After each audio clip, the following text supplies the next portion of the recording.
Halo semuanya, selamat datang di vlog kegiatan kunjungan industri seluruh siswa kelas 10 SMK PJRI 1 Ponorogo tahun 2023.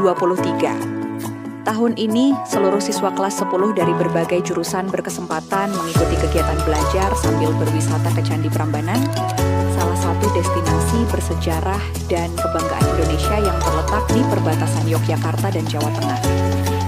Selain jalan-jalan, kegiatan ini juga punya tujuan penting, yaitu mengenal lebih dekat dunia industri, menambah wawasan, dan mempererat kebersamaan antar siswa.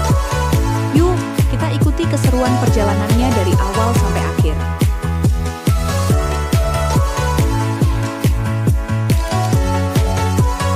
Setelah menempuh perjalanan panjang dari Ponorogo, akhirnya rombongan kami tiba di kawasan wisata Candi Prambanan. Dari kejauhan sudah tampak megahnya candi yang menjulang tinggi.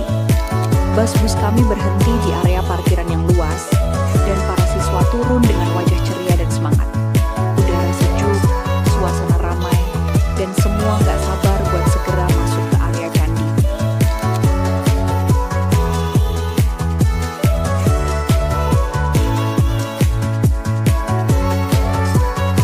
Setelah semua siap, kami bergerak menuju loket pembelian tiket.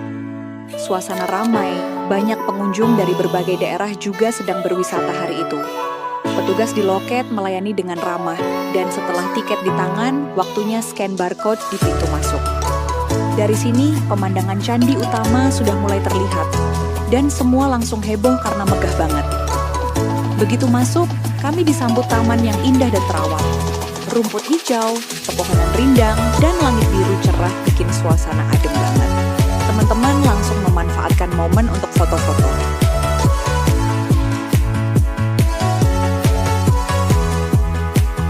Setelah sampai di area Candi Prambanan, pemandu wisata mulai menjelaskan bahwa Candi Prambanan merupakan salah satu candi Hindu terbesar di Indonesia, yang dibangun sekitar abad ke-9 Masehi. Candi ini didedikasikan untuk Trimurti, yaitu 3 dewa utama dalam agama Hindu, Dewa Brahma sang pencipta, Dewa Wisnu sang pemelihara, dan Dewa Siwa sang penghancur. Kami semua mendengarkan dengan penuh perhatian. Pemandu juga menceritakan kisah legenda yang terkenal banget, yaitu legenda Roro Jonggrang, yang konon menjadi asal mula berdirinya Candi Prambanan. Kisah cinta, kutukan, dan 1000 candi. Semuanya terasa nyata saat kami melihat langsung megahnya bangunan ini. Beliau juga menjelaskan bahwa setiap relief di dinding candi punya cerita. Ada yang menggambarkan kisah Ramayana, ada juga adegan kehidupan masyarakat zaman dahulu. Ukirannya sangat detail, dibuat dengan tangan tanpa bantuan teknologi modern. Luar biasa banget. Candi utama yang paling tinggi adalah Candi Siwa, menjulang hingga 47 meter. Di dalamnya terdapat arca Dewa Siwa Mahadewa, yang menjadi simbol penghormatan tertinggi bagi umat Hindu kala itu. Pemandu juga menjelaskan bahwa di sekitar Candi Siwa terdapat Candi Brahma dan Candi Wisnu yang melambangkan keseimbangan alam semesta, penciptaan, pemeliharaan, dan kehancuran. Siklus kehidupan yang terus berulang. Setiap dinding di Candi Prambanan dipenuhi relief yang menggambarkan nilai-nilai kehidupan dan ajaran moral. Ada relief yang melukiskan prosesi upacara, hewan-hewan suci, serta tokoh-tokoh yang menggambarkan kebijaksanaan dan pengabdian. Pemandu menjelaskan bahwa setiap ukiran dibuat dengan detail yang sangat halus, menjadi bukti bahwa para leluhur kita memiliki keahlian luar biasa dalam seni pahat batu. Beberapa memotret. Kami semua terpesona dengan setiap penjelasan yang disampaikan. Selain sejarah, pemandu juga bercerita tentang makna filosofis di balik tata letak candi. Bagian bawah melambangkan dunia manusia, bagian tengah melambangkan dunia para dewa, dan bagian atas melambangkan surga, tempat tertinggi bagi jiwa yang mencapai kesempurnaan. Setelah menjelaskan di depan, pemandu mengajak kami berjalan mengelilingi kompleks candi. Sambil berjalan, beliau menunjukkan detail arsitektur yang luar biasa simetris, dan tetap kokoh meski sudah berusia lebih dari 1000 tahun. Beliau juga menceritakan bahwa Candi Prambanan sempat hancur akibat gempa besar dan baru direstorasi secara bertahap hingga bisa berdiri megah seperti sekarang. Dari cerita yang disampaikan oleh pemandu wisata, kami belajar bahwa Candi Prambanan bukan hanya karya seni, tapi juga simbol pengetahuan, kepercayaan, dan ketekunan bangsa Indonesia di masa lampau. Melihat langsung keindahannya membuat kami semakin bangga dan kagum akan warisan budaya yang luar biasa ini.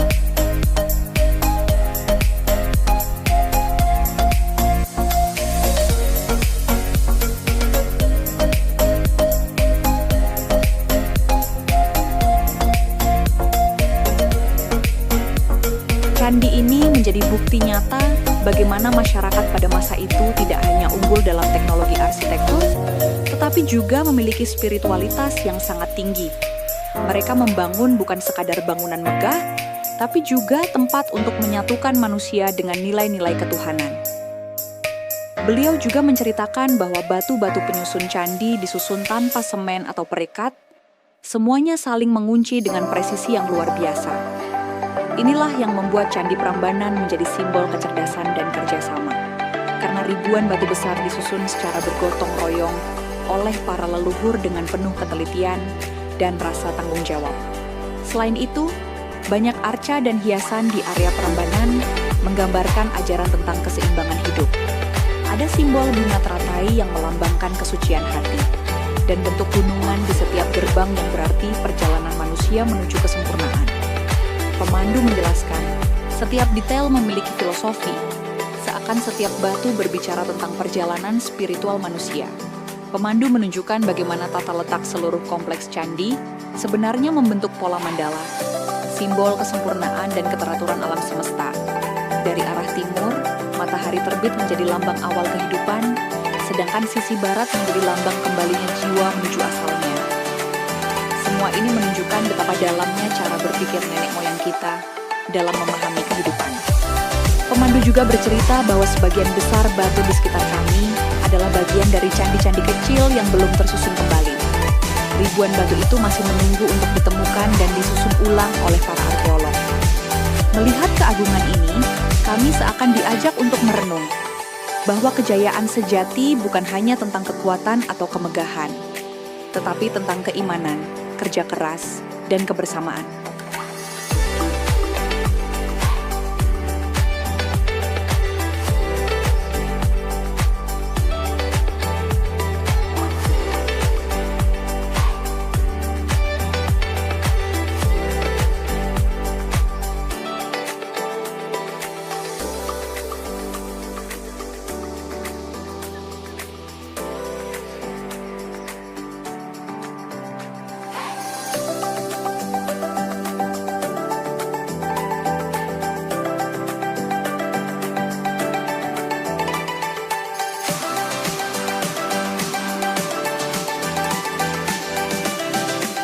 Ketika kami sedang berjalan-jalan di sekitar area Candi Prambanan, tiba-tiba pemandu wisata kami bertemu dengan beberapa turis asing.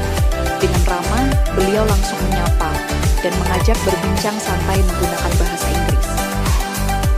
Wah, ternyata mereka dari Inggris dan mereka kagum banget sama keindahan serta sejarah Candi Prambanan. Setelah ngobrol cukup lama, pemandu wisata pun mengajak foto bersama. Can we take a photo together? Of course! Semua tersenyum lebar momen sederhana tapi berkesan banget. Bisa lihat langsung interaksi antar budaya dan merasakan kebanggaan memperkenalkan warisan Indonesia ke dunia.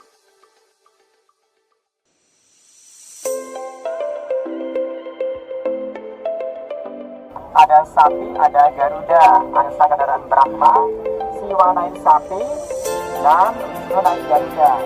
Nah, ada informasi bahwasanya kalau orang membunuh sapi berarti orang itu membunuh 10 bulan mana? Wah, sampai sebetulnya ada kalau yaitu sebenarnya suatu kepercayaan bahwa kita dulu adalah susu dari sapi karena yang kita minum susu dari sapi. Jadi sapi itu diselamatkan dan ini menjadi kendaraan yang dijual. Nah, ya sekarang kita tunjukkan itu pada batu yang berjenis kelamin laki-laki. Ini korban perempuan ini sini lagi.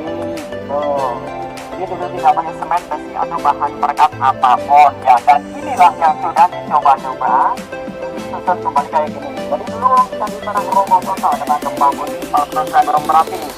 Itu dicoba-coba batunya disusun kembali kayak puzzle, kayak Lego seperti itu. Dan terus dengan semen kecil tuh.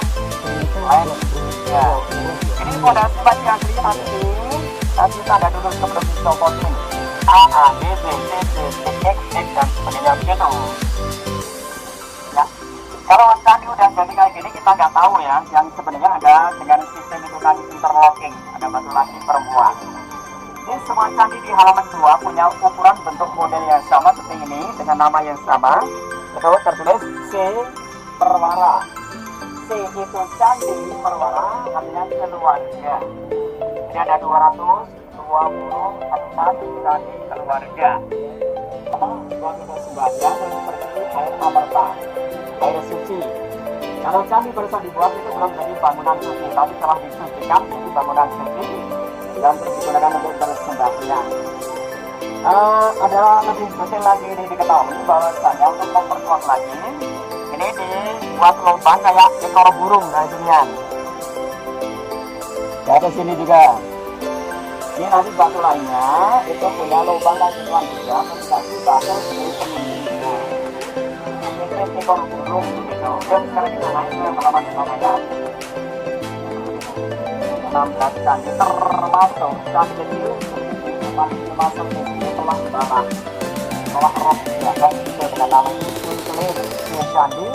Kelir itu ada di Jawanya selintrum, ini sebagai pembatas atau ini tolak ibarat dalam hal ini orang yang di luar nggak bisa memandang apa yang ada di dalam karena terhalang dengan ini kelir ini.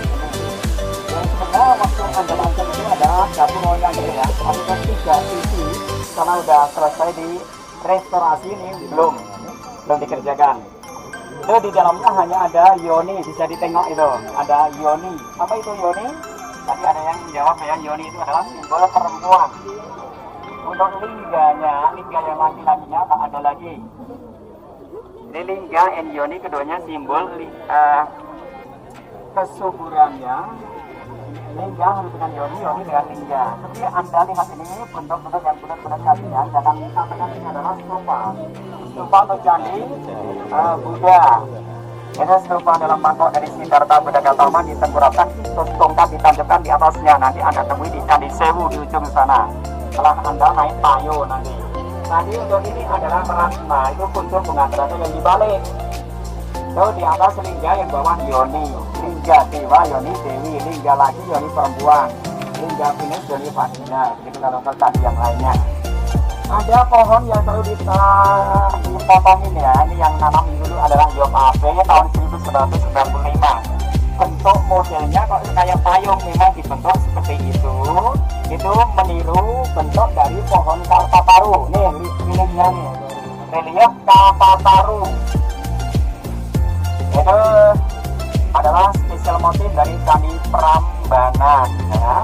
Itu ada pohon kalpataru, di bawahnya sepasang makhluk surgawi, Inara dan Inari. Nama-nama dengan A yang laki, I perempuan. Inara, Inari. Ada siswa, ada siswi, putra, putri. Itu di tengahnya ada singa. Itu sebagai penjaga, sebagai power. Dan candi apa ini? Adalah candi sapi yang namanya Nandi. Yang untuk mengetahui adalah candi sapi di mana? Kalau dari luar tak tahu, setelah masuk tahu. Karena di dalamnya ada arca sapi. Kendaraan Dewa Siwa. Ini reliefnya menggambarkan tentang apa? Relief itu para hapsara, hapsari dari manusia suci gitu. Untuk, waduh, itu tadi di atas dong. Yang pasukan merah. Halo. Tadi kan diangkat seperti ini. Ini adalah seperti ruang dari Gunung Mahameru di India. Seperti tempat ini bersemayamnya para dewa. Oke, untuk dari penolong persiapan untuk naik ya ke Candi Siwa ini dipersilakan. Yuk merapat ke arah suara. Jadi bentuk dari semua candi Hindu di seluruh dunia itu mirip-mirip seperti ini. Hanya kadang agak-agak ramping, kadang agak-agak tambun begitu ya. Kalau gaya candi bergaya Jogja atau Jawa Tengah ini agak-agak tambun dikit. Kalau makin ke timur itu agak ramping, terus ramping lagi. Untuk materialnya itu tergantung dari material yang paling gampang didapati di daerah itu. Ada candi itu kok terbuat dari kayu jati, ya memang daerahnya. Di sini daerah batu-batu karena dekat dengan Gunung Merapi. Batu Merapi meletus terjadi banjir lahar dingin dan batu menggulung-gulung sampai di daerah sini. Di belakang itu ada sungai yang kita sebut dengan Sungai Opak. Ya, tadi dibangunnya itu sebenarnya benar-benar di bantaran Sungai Opak itu. Ya, yang mau masuk ini ada 4 patung ya di Candi Siwa ini sendiri. 4 itu apa saja? Di ruang pertama itu ada Siwa Mahadewa. Nanti Anda turun dan berbelok ke arah kanan sambil mengikuti relief cerita Ramayana. Anda ke ruang yang kedua, ada patung namanya Agastya. Siapa beliau? Siwa sebagai Mahaguru. Tadi yang ketiga yang berkepala gajah adalah Ganesha, Dewa Ilmu Pengetahuan, simbol ITB di Bandung. Dan yang terakhir adalah Durga, istri Dewa Siwa. Nah, terus pertanyaannya, Pak, mana Roro Jonggrangnya? Kan gitu ya. Ya, patung Durga itu dalam cerita legenda adalah Roro Jonggrang. Jadi patungnya memang itu satu. Menurut Hindu adalah Durga, istri Siwa. Menurut legenda adalah Roro Jonggrang. Yang dulu perempuan cantik yang dikutuk oleh Bandung Bondowoso. Untuk jadi candi yang ke-1000 itu. Ini ceritanya Ramayana. Itu dengan arah jarak jam terus Candi Brahma. Karena untuk Candi Brahma hanya ada satu ruangan saja, satu patung Dewa Brahma. Kemudian yang di Wisnu pun juga begitu, ada satu ruangan dan satu patung Dewa Wisnu. Ya, depannya apa? Yang ada scaffoldingnya barusan dibangun itu untuk membersihkan, untuk merapikan dan untuk ngecat garis-garis putih-putih. Itu setelah adanya gempa bumi tahun 2006. Ya, ada di semen, di lem itu juga kelihatan putih-putih itu, tuh nanti dicat seperti yang di Brahma sana sudah dilakukan, jadi lebih rapi begitu. Itu adalah tadi Garuda. Garuda kendaraan dewa siapa? Siwa atau Wisnu atau Brahma? Wisnu. Jadi di sini ada GWK. Garuda Wisnu Kencana. Terus Siwa naik sapi, Nandi. Untuk Brahma naik angsa. Nah, dua tadi kecil yang sono dan sono itu terus sebagai tadi pengapit atau penjaga. Pucuknya mana itu? Tahun 2006 terjadi gempa bumi yang sangat dahsyat saat itu dan membuat rusaknya candi juga. Orang nggak mau menaikkan itu batu sama ke pucuknya karena sebagai saksi bisu. Ya, ada monumen gempa bumi itu di sebelah kanannya itu. Ini ada pembatasan tuh yang naik, kenapa? Ya, kalau terlalu banyak yang naik dan itu nanti mampat sumpah dan Anda punya problem sendiri karena rebutan oksigen. Kadang ada sampai semaput. Jadi itu diatur begitu. Dan alasan yang kedua itu demi keamanan candinya juga. Kalau terlalu banyak yang masuk, nanti misalnya satu orang itu 50 kg, itu nanti berapa ratus yang masuk sana tadi lama kelamaan bisa ambles walaupun hanya beberapa milimeter gitu. Itulah kenapa ada pembatasan. Ya, kalau pengen ya sampai ini ya, ada nanti cara kerja mengikuti ini jadi cara main anak-anak. Rama dan Sinta sudah kita diculik oleh Rahwana. Terus Hanoman Sikra Putih yang membantu Rama bisa mendapatkan diri Sinta. Pada akhirnya Rama berhasil membunuh Rahwana. Ini sudah itu pemeliharaan dunia karena dunia satu atau dunia dunia kemudian menutup diri Rama. Itu sampai tentang ini Sinta. Bentuknya begini Buddha. Karena di Candi Borobudur. Ya itu. Yang terakhir tadi sekali dan akan turun dan dia selamat pagi. Tentang apa nanti dengan pada Wisnu dan pada saya. Itu mungkin atau tahun depan atau masih 7 tahun lagi saya nggak tahu. Katanya udah ada tanda-tanda di sana tuh. Kalau teman-teman di sana di sekolah. Biar kesiapan asal. Dan sekarang saat yang paling ditunggu-tunggu. Kami mulai masuk ke bagian dalam candi. Dari luar aja udah megah banget, tapi begitu melangkah ke dalam, suasananya langsung berubah. Terasa hening, sejuk, dan penuh aura misterius. Batu-batu tinggi di sekitar kami seakan bercerita tentang masa ribuan tahun lalu. Lorong-lorong di dalam candi ini sempit tapi keren banget. Dindingnya dipenuhi ukiran-ukiran kecil dengan detail yang luar biasa halus. Pemandu bilang, setiap ukiran punya makna sendiri. Ada yang menggambarkan pelindung dari roh jahat. Ada juga yang jadi simbol kebijaksanaan dan ketenangan hati. Bayangin, semua ini dibuat tanpa mesin. Cuma dengan pahat dan tangan manusia ratusan tahun lalu. Keren banget kan? Kalau kita perhatikan, di langit-langit dan dindingnya banyak simbol dan relief yang menggambarkan ajaran moral. Ada juga bentuk bunga, hewan, dan manusia yang saling berkaitan. Katanya ini adalah pengingat tentang keseimbangan antara manusia dan alam. Setiap detailnya punya arti, bahkan bentuk batu yang kecil pun punya filosofi tersendiri. Pemandu juga bilang, setiap batu di sini disusun seperti puzzle raksasa. Kalau ada satu batu hilang, bentuk keseluruhan candi bisa berubah. Makanya para arkeolog sampai sekarang masih terus meneliti bagaimana caranya leluhur kita bisa membangun candi sebesar ini tanpa alat modern.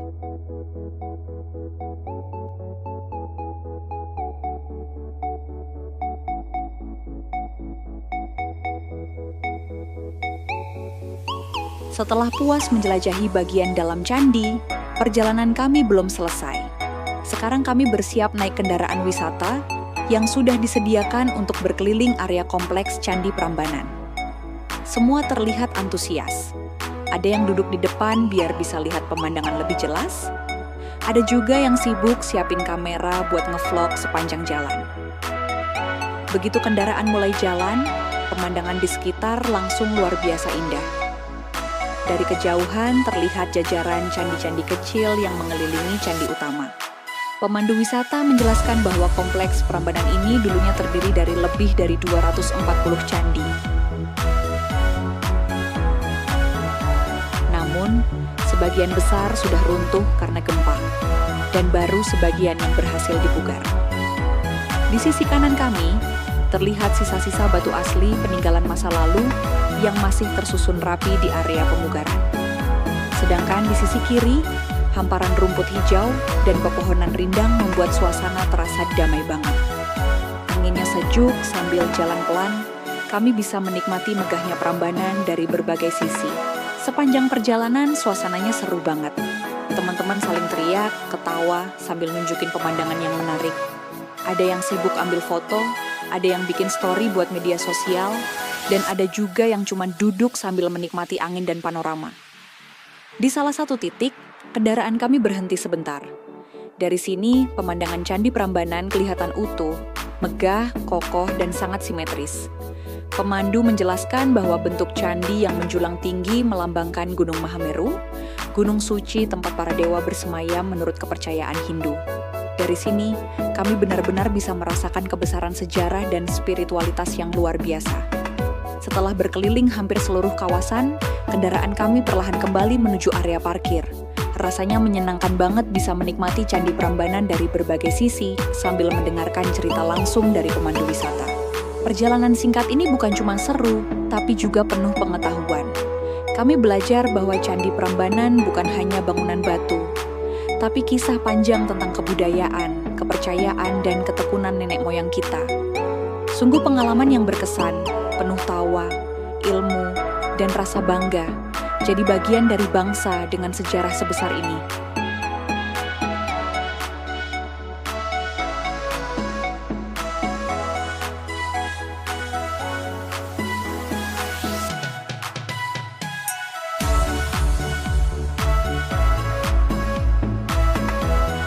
Setelah puas berkeliling candi dan menikmati keindahan sejarahnya, sekarang saatnya sesi yang paling ditunggu-tunggu.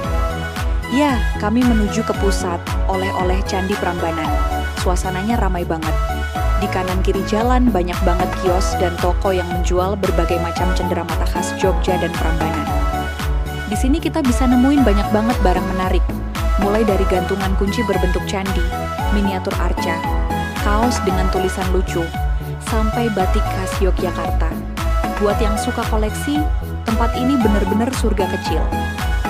Beberapa teman langsung sibuk pilih-pilih oleh-oleh buat keluarga di rumah.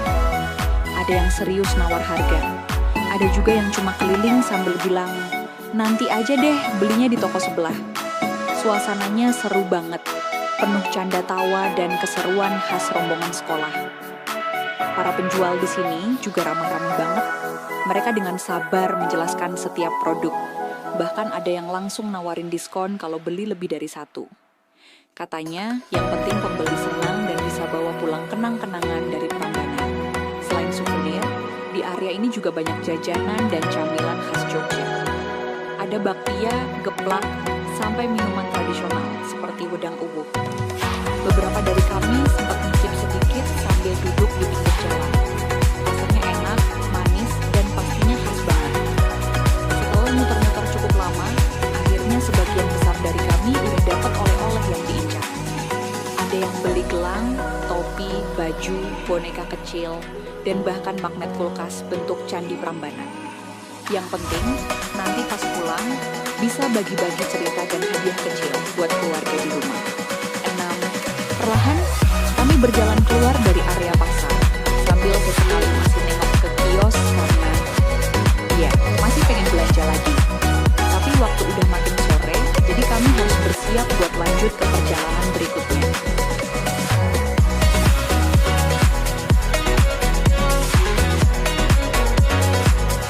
Dan itulah akhir dari perjalanan kami di Candi Prambanan. Banyak banget pengalaman seru dan pengetahuan baru yang kami dapatkan hari ini.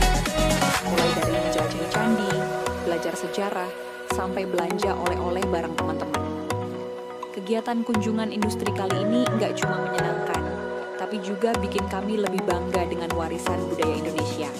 Sampai jumpa di perjalanan berikutnya bersama SMK PGRI